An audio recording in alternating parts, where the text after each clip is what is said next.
minuts, suposo que envia una mica les sensacions que podies marxar del partit, o igualment doncs, per lo que dius també tres coses positives. Bueno, nunca sabe bien, al final ese último gol, ¿no? 4-1, te vas a los penaltis y a partir de ahí pues queda la sensación esta agridulce, ¿no? Pero bueno, estaba el partido muy abierto y podía ocurrir eso. Avui hem vist relativament poques cares noves, o sigui, no hem vist, a diferència del Sabadell, jugadors del filial fins a la segona part, però sí que potser el més destacat és el debut, perquè d'alguna manera, d'Aitor Embela, no sé com l'has vist en aquest primer partit. No el primer, perquè ja havia jugant la Franca o així, però bueno. Bueno, creo que ha sacado ahí dos buenos 1 contra 1 y bueno, creo que los goles poco ha podido hacer.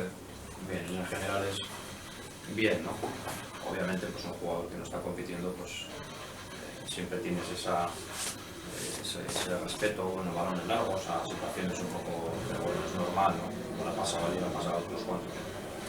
Tenint en compte que la infermeria del club està com està, doncs és una bona notícia veure que Vítor i Diniz estan per 90 minuts i vaja, no sé com valores ja no tant l'actuació, sinó que estiguin ja 100% amb... Bueno, era de lo que se trataba y bueno, hablábamos de que estos partidos de más nos servían un poquito para eso, ¿no? Para jugadores de este tipo y para otros que estaban compitiendo menos, bueno, meter un poquito en la rueda, ¿no? Y bueno, al cabo del partido parece ser que no tenemos ningún contratiempo y eso es muy importante, ¿no?